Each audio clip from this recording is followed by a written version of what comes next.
بالله من شرور أنفسنا ومن سيئات أعمالنا من يهده الله فلا مضل له ومن يضلل فلا هادي له وأشهد أن لا إله إلا الله وحده لا شريك له وأشهد أن محمدا عبده ورسوله يا أيها الذين آمنوا اتقوا الله حق تقاته ولا تموتن إلا وأنتم مسلمون يا أيها الناس اتقوا الله وقولوا قولا سديدا يصلح لكم أعمالكم ويغفر لكم ذنوبكم ومن يطع الله ورسوله فقد فاز فوزا عظيما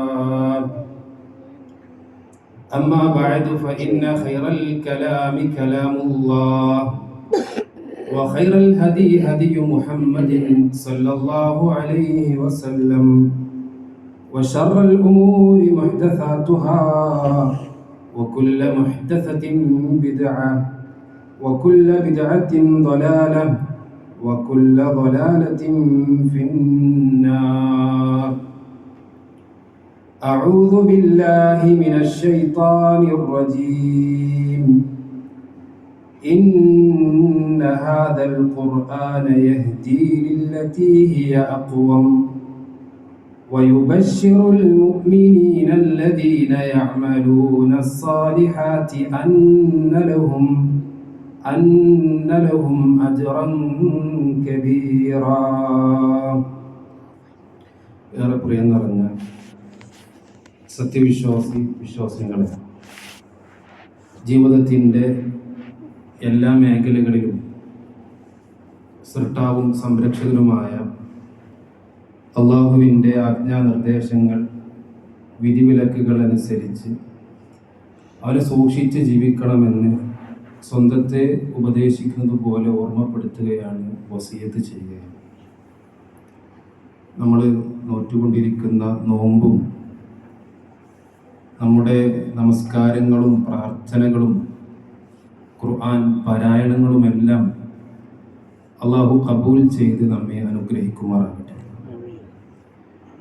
മരിക്കുന്നത് വരെ മുഅ്മിനായി, മുത്തഖിയായി, മുവഹിദായി, മുഖ്ലിസായി ജീവിക്കാനും മരിക്കുന്ന വേളയിൽ ലാ ഇലാഹ ഇല്ലല്ലാഹ് എന്നുച്ചരിച്ച് മരിക്കാനും നമുക്ക് ഏവർക്കും അള്ളാഹു തൗഫീഖ് പ്രദാനം ചെയ്ത് നമ്മെ അനുഗ്രഹിക്കുമാറാകട്ടെ. സഹോദരങ്ങളെ, ഇബ്നു ഹിബ്ബാൻ റഹിമഹുല്ലാഹ് അദ്ദേഹത്തിൻ്റെ സ്വഹീഹിൽ ഉദ്ധരിക്കുന്ന ഒരു ചരിത്ര ശകലം നിങ്ങളുടെ ശ്രദ്ധയിൽ ഉൾപ്പെടുത്താൻ ആഗ്രഹിക്കുകയാണ്. പ്രഗത്ഭരായ രണ്ട് താബിഈകളായിരുന്നു അതാ റഹിമഹുല്ലയും ഉബൈദ് ബിൻ ഉമൈർ റഹിമഹുല്ലയും. ഇവർ രണ്ടുപേരും ഒരിക്കൽ നബി സല്ലല്ലാഹു അലൈഹി വസല്ലമയുടെ കാലശേഷം ആയിഷ ബീവിയെ കാണാൻ വേണ്ടി പോകും. അതാ റളിയല്ലാഹു അൻഹു ആണ് ഹദീസ് റിപ്പോർട്ട് ചെയ്യുന്നത്. അദ്ദേഹം പറയുന്നു, ദഖൽതു അന വ ഉബൈദ് ബിൻ ഉമൈർ അലാ ആയിഷ. ഞാനും ഉബൈദ് ബിൻ ഉമൈറും ആയിഷ ബീവിന്റെ അടുക്കൽ ചെന്നു. ഫഖാലത്ത് ലി ഉബൈദ് ബിൻ ഉമൈർ. ആ സമയത്ത് മഹദി ഉബൈദ് ബിൻ ഉമൈർ റളിയല്ലാഹു അൻഹു റഹിമഹുല്ലാഹയോട് ചോദിച്ചു, ഖദ് ആന ലക അൻ തസൂറന. ഇപ്പോഴാണോ നിനക്ക് ഞങ്ങളൊക്കെ കാണാൻ സമയം കിട്ടിയത്? ഇബ്നു ഉമർ റളിയല്ലാഹു അൻഹു മറുപടി പറഞ്ഞു, ഖുൽതു കമാ ഖാലൽ അവ്വൽ. പൂർവികർ പറയുന്നത് പോലെ ഞാൻ പറയട്ടെ, സുർഹിബൻ തസ്ദദു ഹുബ്ബൻ. കുറച്ചുള്ള സന്ദർശനമാണ് കൂടുതൽ സ്നേഹമുണ്ടാക്കുന്നത്. അങ്ങനെ അവർക്കിടയിലുള്ള കുശലാന്വേഷണങ്ങൾ നടക്കുകയാണ്. അതിനിടയിൽ ഇബ്നു ഉമർ റളിയല്ലാഹു അൻഹു ആയിഷ ബീവിയോട് ചോദിക്കുകയാണ്,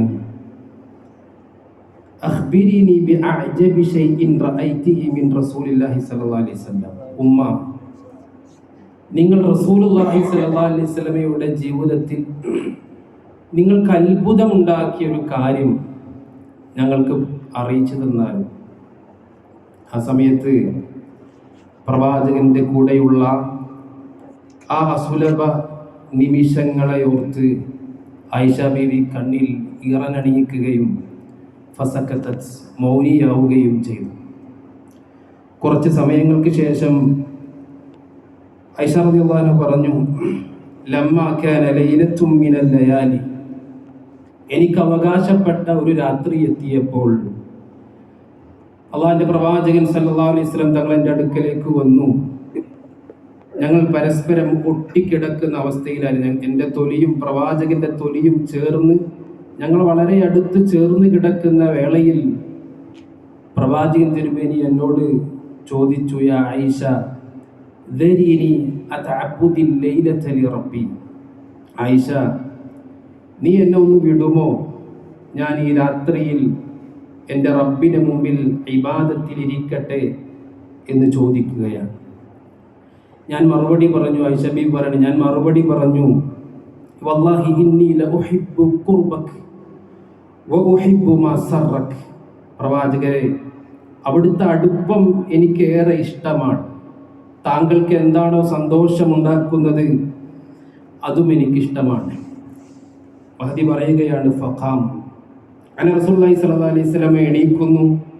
ഫതഹർ, അവിടുന്ന് ശുദ്ധിയാകുന്നു, വുളു എടുക്കുന്നു. സുമ്മ ഖാമ യുസല്ലി, എന്നിട്ട് നിസ്കരിക്കാൻ തുടങ്ങുകയാണ്.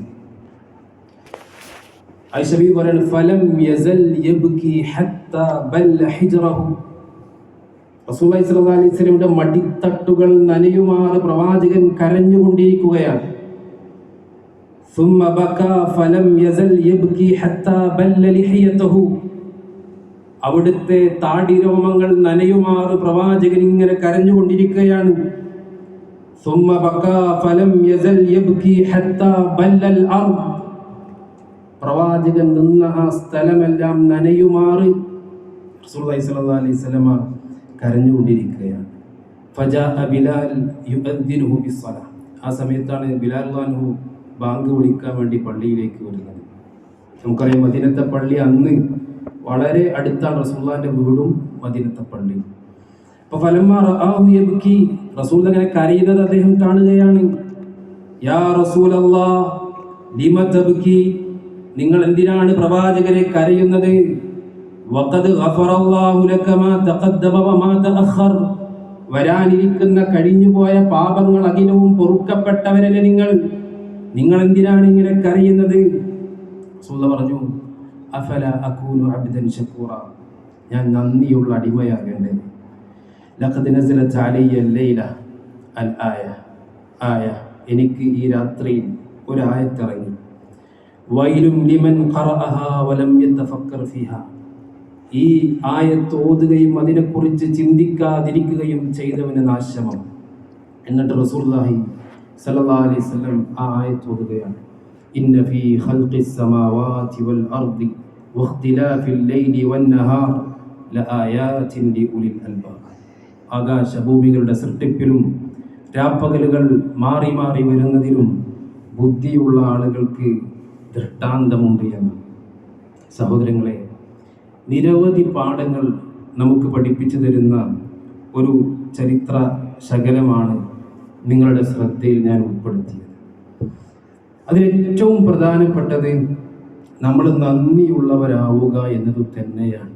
ജീവിതത്തിൽ എത്രയെത്ര അനുഗ്രഹങ്ങളാണ് ഓരോ നിമിഷത്തിലും നമ്മൾ ആസ്വദിച്ചു കൊണ്ടിരിക്കുന്നത്.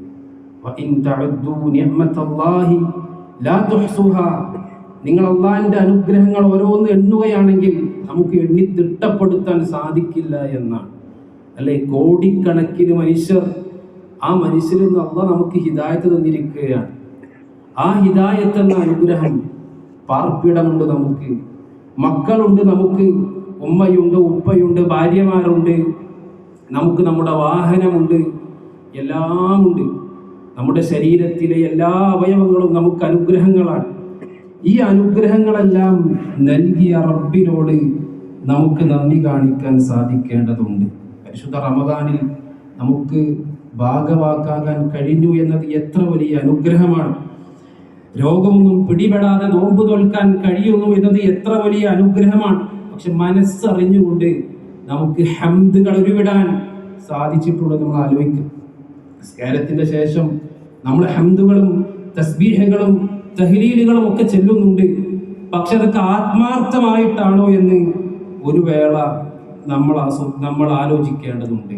നമുക്കൊരു ഉപകാരം ചെയ്ത ഒരു മനുഷ്യരോട് നമ്മൾ വളരെ കൃതജ്ഞത രേഖപ്പെടുത്തുന്നു. താങ്ക്സ് ഒക്കെ പറഞ്ഞ് നമ്മൾ അവനോട് പുഞ്ചിരിച്ച് നമ്മൾ അവന് നന്ദി രേഖപ്പെടുത്തും.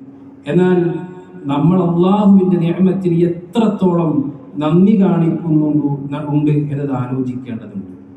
നോക്കൂ നിങ്ങൾ, നമ്മുടെ നോമ്പുകളും നമ്മുടെ നമസ്കാരങ്ങൾ, വിശിഷ്ട തറാവീഹ് നിസ്കാരമൊക്കെ ഒരു കാട്ടിക്കൂട്ടലാകുന്നുണ്ടോ എന്ന് നമ്മൾ ആലോചിക്കേണ്ടതുണ്ട്. ആത്മാർത്ഥമായി റബ്ബിന്റെ മുമ്പിൽ നമുക്ക് നിൽക്കാൻ പറ്റുന്നുണ്ടോ എന്ന് നമ്മൾ ആലോചിക്കും. നോക്കൂ നിങ്ങൾ, ഇവിടെ റസൂലുള്ളാഹിനോട് ബിലാൽ ചോദിക്കാൻ, റസൂലിന്റെ പാപങ്ങളെങ്കിലും പൊറുക്കപ്പെട്ടൊരു പ്രവാചകനല്ല നിങ്ങൾ എന്തിനാണ് ഇങ്ങനെ തേങ്ങി കരയുന്നതും റബ്ബിനോട് റബ്ബിന്റെ മുമ്പിൽ സാഷ്ടാംഗം നമിക്കുന്നത് എന്തിനാണെന്നാണ്. ആയിഷ ബീവി റളിയല്ലാഹു അൻഹ ഇതേ ചോദ്യം മറ്റൊരു സന്ദർഭത്തിൽ ചോദിക്കുന്നുണ്ട്. റസൂലുള്ളാഹിന്റെ കാലിൽ നീര് കെട്ടുന്നത് വരെ നിസ്കരിക്കാൻ പ്രയാസപ്പെട്ട് നിസ്കരിക്കാൻ. അപ്പൊ ഇതേ ചോദ്യം ആയിഷ ബീവി ചോദിക്കുന്നുണ്ട്, നിങ്ങളുടെ പാപങ്ങളൊക്കെ പൊറുക്കപ്പെട്ടതല്ല പ്രവാചകരെ, നിങ്ങൾ എന്തിനാണ് ഇങ്ങനെ നിസ്കരിക്കുന്നത്? അപ്പോഴും അതേ ഉത്തരമാണ് റസൂലുള്ളാഹി സ്വല്ലല്ലാഹു അലൈഹി വസല്ലം നൽകുന്നത്.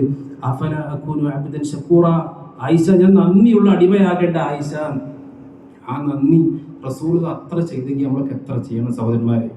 തറാവീഹ് നിസ്കാരത്തിൽ ഇമാം ഓതുന്ന ഒരു പേജ് അല്പം കൂടിപ്പോയാൽ അതിന് മനസ്സ് വേദനിക്കുന്നവരും പ്രയാസപ്പെടുന്നവരുമാണ് നമ്മളെങ്കിൽ, അതിന് പരാതിപ്പെടുന്നവരാണ് നമ്മളെങ്കിൽ, നമ്മളൊക്കെ എന്ത് നന്ദിയാണ് അള്ളാഹ്ക്ക് നൽകുന്നത് എന്ന് ആലോചിക്കേണ്ടതുണ്ട്. ഒരിക്കൽ മഹാനായ സഹാബി ഹുദൈഫ റളിയല്ലാഹു അൻഹു, അദ്ദേഹം റസൂലുള്ളാഹിന്റെ പിന്നിൽ നിസ്കരിക്കുകയാണ്. രാത്രി വീട്ടിലെത്തിയപ്പോൾ ഖിയാമുൽ ലൈലായിട്ട് റസൂലുള്ളാഹിന്റെ പിന്നിൽ ഇങ്ങനെ നിസ്കരിക്കുകയാണ്. അപ്പോൾ ഹുദൈഫ റളിയല്ലാഹു പറയാണ്, റസൂലുള്ളാഹ് ആ ഒന്നാമത്തെ റക്അത്തിൽ ഫാത്തിഹ ഓതി, പിന്നെ സൂറത്തുൽ ബഖറ ഓതി. അപ്പൊ ഞാൻ വിചാരിച്ചു 100 റക്അത്ത് 100 ആയത്തെത്തിയാൽ റസൂലുള്ളാഹ് നിർത്തുന്നു വിചാരിച്ചു. പക്ഷെ റസൂലുള്ളാഹി സ്വല്ലല്ലാഹു അലൈഹി വസല്ലം 100 കടന്നു. പിന്നെ വിചാരിച്ചു സൂറത്തുൽ ബഖറ ഓതി കഴിഞ്ഞാൽ നിർത്തിയേക്കുന്നു വിചാരിച്ചു. സൂറത്തുൽ ബഖറയും റസൂലുള്ളാഹി ഓതി കഴിഞ്ഞു. പിന്നീട് സൂറത്തുൽ നിസാ ഓതി. സൂറത്തുൽ നിസാ മുഴുവനായിട്ട് ഓതി. പിന്നീട് സൂറത്ത് ആലിമ്രാൻ ഓതി.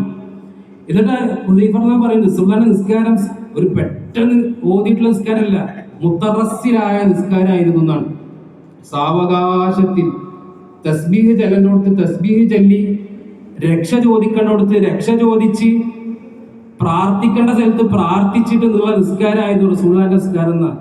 ആലോചിച്ച് നോക്കി.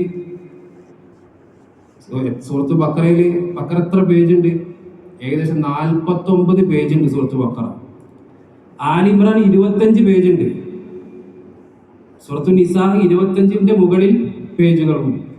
100 കണക്കിന് പേജുകൾ ഓതി നിസ്കരിക്കുന്ന റസൂലുള്ളാഹി സ്വല്ലല്ലാഹു അലൈഹി വസല്ലമയാണ് ഹദീസുകൾ നമുക്ക് വിശദീകരിച്ചത്. അപ്പൊ ഇങ്ങനൊന്നും നമുക്കാവാൻ പറ്റിയില്ലെങ്കിലും എന്തെങ്കിലുമൊക്കെ നമുക്കാകാൻ പറ്റണ്ടേ എന്നൊരു ചിന്ത ഈ ചരിത്രത്തിലൂടെ നമ്മുടെ മനസ്സിലേക്ക് കയറി വരേണ്ടതുണ്ട്.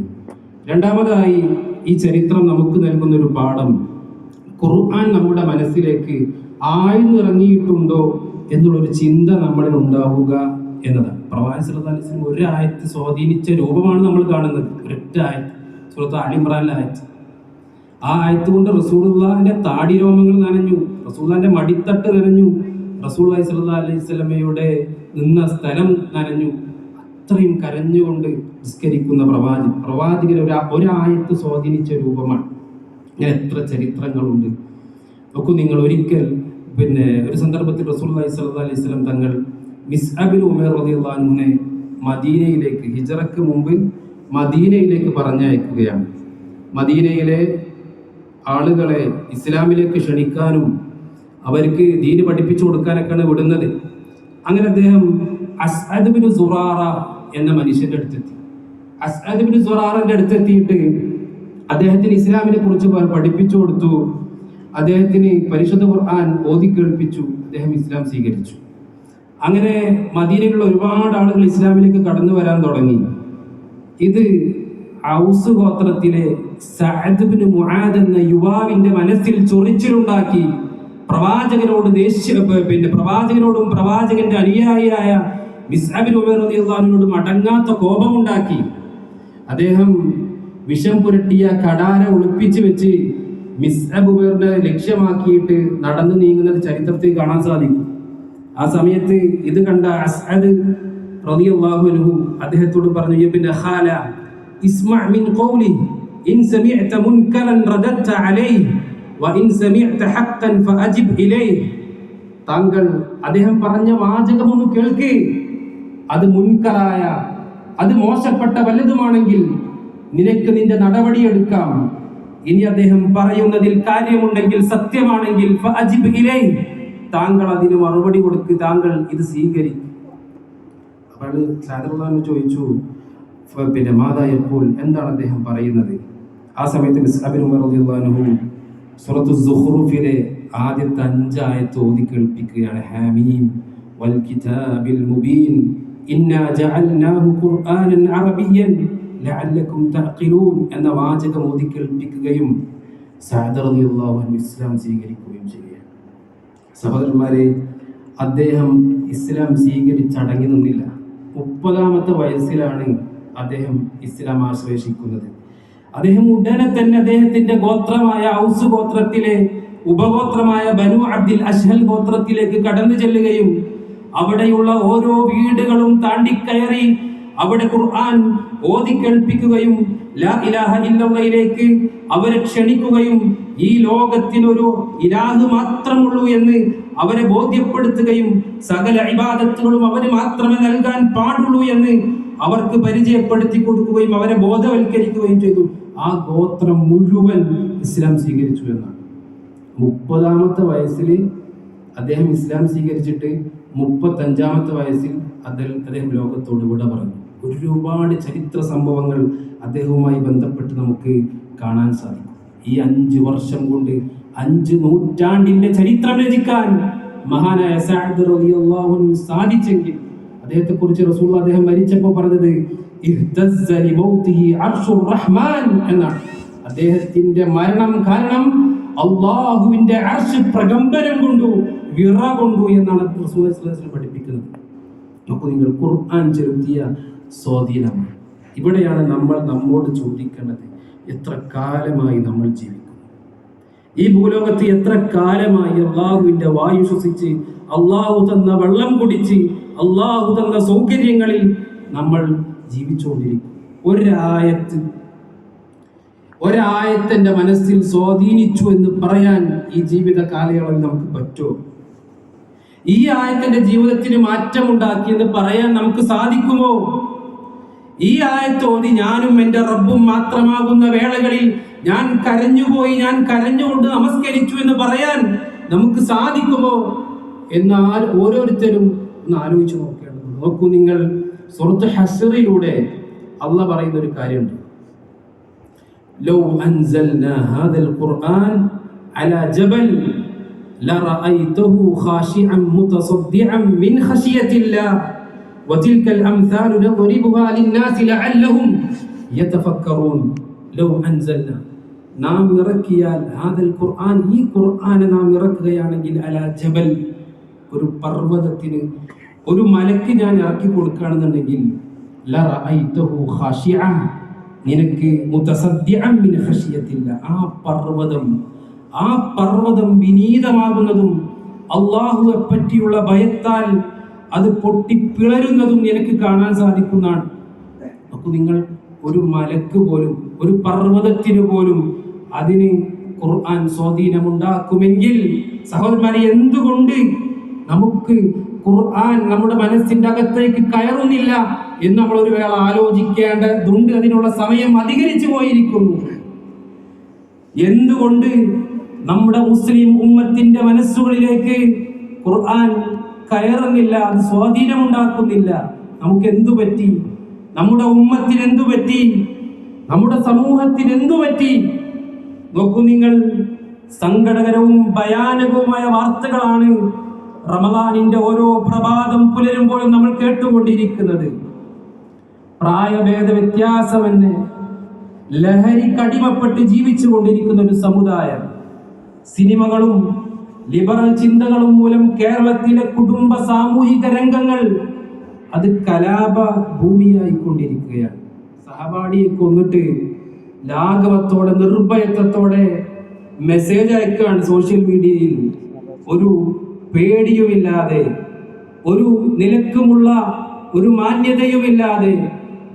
പിന്നെ ഭയാനകമായ അവസ്ഥയാണ് നമ്മൾ യുവാക്കളിൽ നിന്ന് കണ്ടുകൊണ്ടിരിക്കുന്നത്. തൻ്റെ പണ്ടൊക്കെ മുതിർന്ന ആളുകൾ ചെറിയ ആളുകളിലേക്ക് പകരുന്നതാണ് തിന്മയും പിന്നെ മറ്റുള്ള ദുസ്വഭാവങ്ങളുമെങ്കിൽ ഇന്ന് സഹോദരൻ സഹോദരിക്ക് കൊടുക്കുകയാണ് പിന്നെ മയക്കുമരുന്നിന്റെ പാക്കറ്റുകളും അതുമായി ബന്ധപ്പെട്ട കാര്യങ്ങളുമൊക്കെ.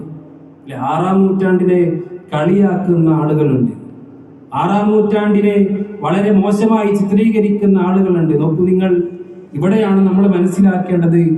വളരെ വളരെ വൃത്തികേടുകളിൽ ജീവിച്ച ഒരു സമുദായത്തെ ഖുർആൻ സ്വാധീനമുണ്ടാക്കി മാറ്റിയെടുത്ത ചരിത്രം ഒരു വേള പഠിക്കേണ്ടതും മനസ്സിലാക്കേണ്ടതുമാണ്.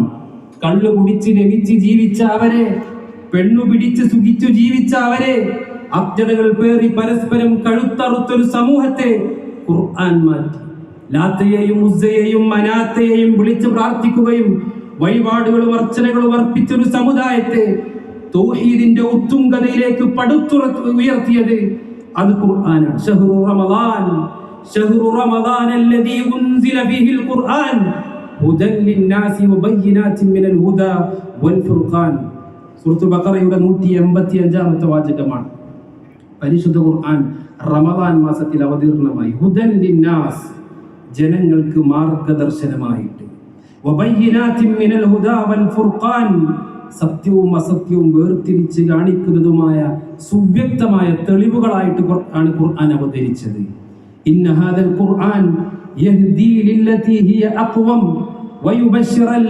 വയുബശ്ശിറുൽ മുഅ്മിനീന അല്ലദീന യഅമലൂന സ്വാലിഹാത്ത് അന്ന ലഹും അജ്റൻ കബീറ.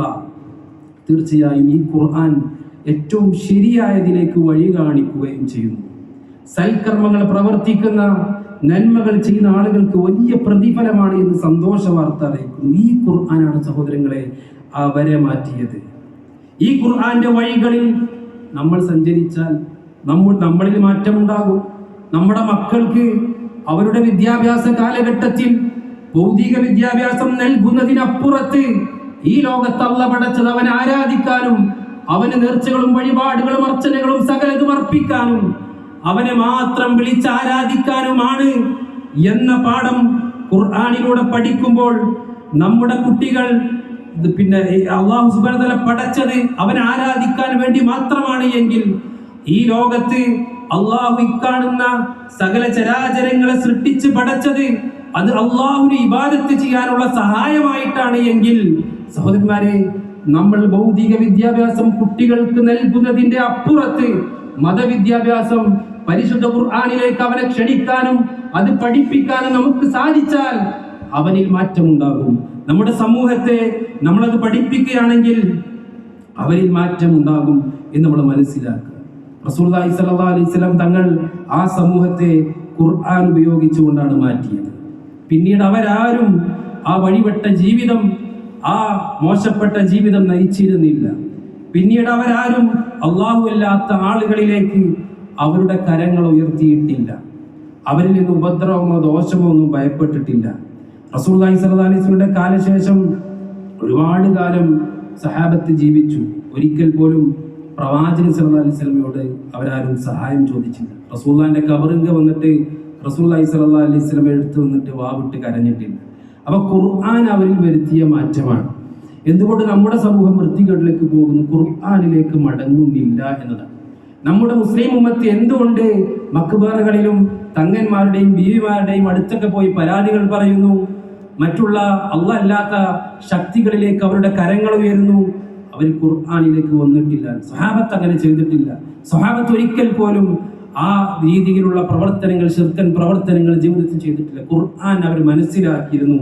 ഖുർആൻ അവർ സ്വാധീനിച്ചിരുന്നു. നമ്മുടെ ജീവിതത്തിൽ ഖുർആൻ വന്നാൽ നമുക്ക് മാറ്റമുണ്ടാകും, നമ്മുടെ ജീവിതം സംസ്കരിക്കപ്പെടും. പക്ഷെ അള്ളാഹ് ചോദിക്കുന്നുണ്ട്, അഫല യതദബ്ബറൂനൽ ഖുർആൻ, നിങ്ങൾ ഖുർആനെ കുറിച്ച് ആലോചിക്കുന്നില്ലേ? അം അലാ ഖുലൂബിൻ അഖ്ഫാലുഹാ, നിങ്ങളുടെ ഹൃദയത്തിൽ എന്താ പൂട്ടുകൾ ഇട്ടിരിക്കുകയാണോ എന്ന്. സഹോദരന്മാരെ, നമ്മളൊക്കെ ആലോചിക്കും, നമ്മുടെ ഹൃദയത്തിൽ പൂട്ടുകൾ ഇടപെട്ടിട്ടുണ്ടോ? എത്ര ആയത്ത് കേട്ടിട്ടും ഖുർആൻ തറാവീഹ് നമസ്കാരത്തിൽ പിന്നിൽ നിന്ന് എത്ര നമസ്കരിച്ചിട്ടും എന്തേ എനിക്കൊരു മാറ്റം വരാത്തത് എന്ന് നമ്മൾ ആലോചിക്കുന്നുണ്ടോ? എത്ര 2-3 റമദാൻ കഴിഞ്ഞ നോമ്പ് കഴിഞ്ഞില്ലേ, നമുക്ക് ആലോചന വരുന്നില്ലെങ്കിൽ, ആലോചന പോലും വരുന്നില്ലെങ്കിൽ വളരെ അപകടമാണ്. ഇനി ആലോചന വന്നിട്ട് നമുക്ക് ആലോചിക്കാൻ പറ്റണം, എന്തേ എന്റെ ഹൃദയത്തിന് പറ്റിയത്, എന്തേ എനിക്ക് സ്വാധീനമില്ലാത്ത. നോക്കൂ നിങ്ങൾ, പണ്ഡിതന്മാര് 3 ചാവികളുണ്ട്. ഈ പൂട്ടിന് 3 ചാവികളുണ്ട്. ആ ചാവിട്ട് തിരിച്ചാൽ നമ്മുടെ മനസ്സും തുറക്കുന്നതാണ്, നമ്മുടെ ഹൃദയത്തിനും സ്വാധീനം ഉണ്ടാകുമെന്നാണ്. അതിൽ ഒന്ന്, ഈ ഖുർആൻ ആരുടെ വാചകമാണ്? ഈ ഖുർആൻ ആരുടെ വാചക? നമുക്ക് ഏറ്റവും പ്രിയപ്പെട്ട ഒരാള്, അതിന് പെണ്ണാകട്ടെ, സങ്കല്പിക്കാണ്, അത് നമുക്ക് നമ്മളേറെ ബഹുമാനിക്കുന്ന ഒരു മുതിർന്ന ഒരാളാവട്ടെ, നമ്മുടെ അധ്യാപകനാകട്ടെ, നമ്മുടെ സമൂഹത്തിൽ ഏറ്റവും ബഹുമാനത്തോടും ആദരവോടും സ്നേഹത്തോടും കൂടി കാണുന്ന ഒരാള്, അയാൾ നമുക്കൊരു സമ്മാനം തന്നു. ആ സമ്മാനം എന്താണ് എന്നറിയാൻ നമുക്കൊരു ആകാംക്ഷ ഉണ്ടോ? അല്ലേ? അയാൾ എനിക്ക് അയച്ച മെസ്സേജ്, ആ മെസ്സേജ് എന്താണ് തുറന്നു നോക്കാൻ നമ്മുടെ മനസ്സ് വെമ്പൽ കൊള്ളും. ഇനി അയാൾ പറഞ്ഞൊരു വാചകം നമുക്ക് ക്ലിയർ ആയിട്ടില്ല എന്നുണ്ടെങ്കിൽ എന്തായിരിക്കും അദ്ദേഹം ഉദ്ദേശിച്ചത് എന്ന് നമ്മൾ ചിന്തിക്കും. നോക്കൂ നിങ്ങൾ, നമുക്ക് അയാളോടുള്ള ബഹുമാനം കൊണ്ടാണ്, നമ്മൾ അയാളെ ഏറെ ഇഷ്ടപ്പെടുന്നത് കൊണ്ടാണ്. ഖുർആൻ തുറന്നു നോക്കുമ്പോൾ ഒരു മാറ്റവും ഒന്നും തോന്നുന്നില്ല എങ്കിൽ നമ്മൾ അള്ളാഹിനെ മനസ്സിലാക്കിയിട്ടില്ല എന്നതാണ്. നമ്മൾ അള്ളാഹിനെ പഠിച്ചിട്ടില്ല. ആരാണ് അള്ളാഹു, എന്താണ് അള്ളാഹുവിന്റെ റോള് ഒന്നും നമുക്കല്ല. നമ്മൾ മുസ്ലിമായിനെ ജീവിച്ച് മുസ്ലിമായിനെ മരിച്ചു പോവുക, എത്ര ഉള്ളൂ.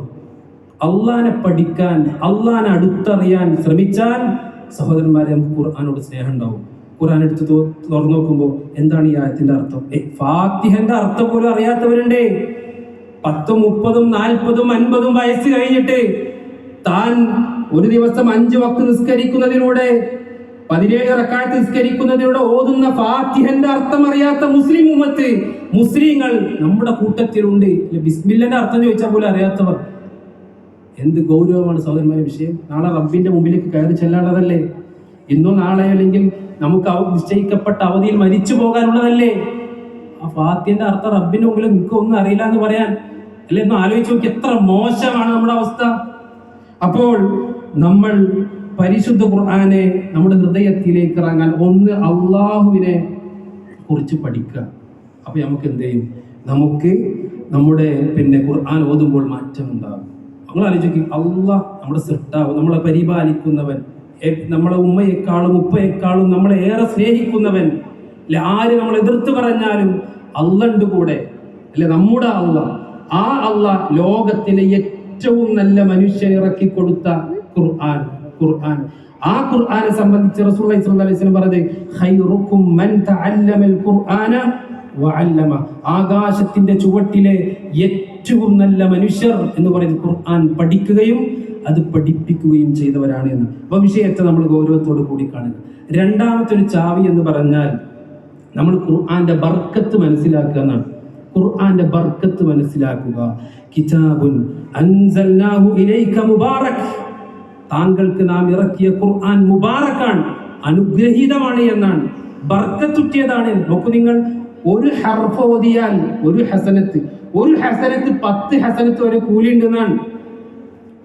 ഫാത്തിഹയിൽ എത്ര ചോദ്യമുണ്ട്? ഫാത്തിഹ എത്ര ഹർഫുകളുണ്ട്? അപ്പൊ എത്ര ഹസനത്ത് നമ്മൾ നേടിക്കൊണ്ടിരിക്കുന്നു. ആ ബോധം നമുക്ക് വേണം. ഖുർആൻ ബർക്കത്തുറ്റിയതാണ്. ഖുർആൻ നാളെ റബ്ബിന്റെ കോടതിയിൽ ശുപാർശ ഇരിക്കുന്നതാണ്. പരിശുദ്ധ ഖുർആൻ, അതിന്റെ സാഹിബ്, അതിന്റെ ആളുകൾ നാളെ ഖുർആൻ ഓതും. നാളെ പരലോകത്ത് അവരോട് ഖുർആൻ ഓതാൻ പറയും. ഖുർആൻ പഠിച്ച് മനസ്സിലാക്കി ജീവിച്ച ആളോട് ഖുർആൻ ഓതാൻ പറയും. എന്നിട്ട് നടക്കാൻ പറയും. നടന്ന് അവൻ അവസാനം ഓതി നിർത്തുന്ന ആയത്തിലാണ് അവന്റെ ദറജ, അവന്റെ സ്വർഗത്തില് പാർപ്പിടമെന്നാണ്. അങ്ങനെ ഒരുപാട് ബർക്കത്തുകൾ നമുക്ക് നൽകുന്ന ഖുർആൻ, അതിന്റെ ബർക്കത്തുകൾ മനസ്സിലാക്കാൻ നമുക്ക് സാധിക്കണം. അവസാനമായിട്ടുള്ളത്, നമ്മൾ ആത്മാർത്ഥമായി പ്രാർത്ഥിക്കാന്ന് തന്നെയാണ്.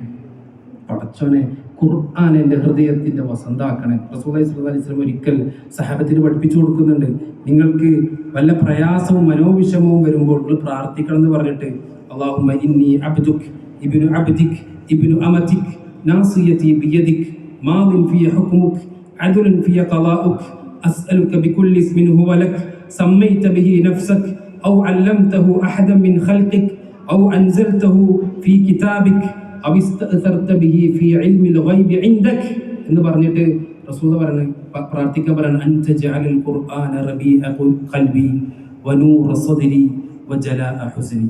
അല്ലാഹുവേ, ഖുർആനെ എൻ്റെ ഹൃദയത്തിൻ്റെ വസന്തമാക്കണേ, എൻ്റെ ദുഃഖങ്ങൾ മായ്ച്ചു കളയുന്നതാക്കണേ, എൻ്റെ വ്യസനങ്ങൾ ഇല്ലായ്മ ചെയ്യുന്നതാക്കണേ എന്നൊക്കെ നമുക്ക് പ്രാർത്ഥിക്കാൻ ആത്മാർത്ഥമായി റബ്ബിൻ്റെ മുമ്പിൽ, പ്രത്യേകിച്ച് ഈ റമദാനിൻ്റെ ദിനരാത്രങ്ങൾ കടന്നു പോകുമ്പോൾ നോമ്പുകാരൻ്റെ പ്രാർത്ഥനയ്ക്കിടയിൽ മറയില്ല എന്ന ആത്മാർത്ഥമായി പ്രാർത്ഥിക്കാൻ നോക്കുക. എനിക്ക് ഖുർആൻ പഠിക്കാൻ, എനിക്ക് അതിനുള്ള തോന്നലുണ്ടാക്കണേ, ഖുർആൻ മുഖാന്തരം സ്വാധീനം ഉണ്ടാക്കി തരണേ എന്ന് ആത്മാർത്ഥമായി നമ്മൾ പ്രാർത്ഥിക്കാൻ ശ്രദ്ധിക്കുക.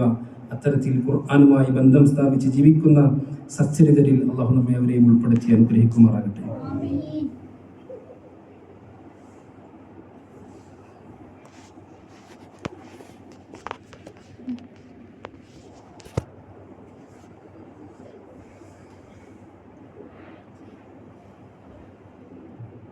അൽഹംദുലില്ലാഹ് വസ്സലാത്തു വസ്സലാമു അലാ റസൂലില്ലാഹ് വഅലാ ആലിഹി വസഹ്ബിഹി വമൻ വാലാ. അമ്മാ ബഅദ്. ഒരിക്കൽ കൂടെ അള്ളാഹുവിനെ സൂക്ഷിച്ച് ജീവിക്കണം എന്ന് ഓർമ്മപ്പെടുത്തുകയാണ്. മൂന്നാമതായി ഈ ചരിത്രം നമുക്ക് നൽകുന്ന ഒരു പാഠം, അറിവ് അന്വേഷിച്ചുകൊണ്ട് നമ്മൾ പോവുക എന്നതാണ്.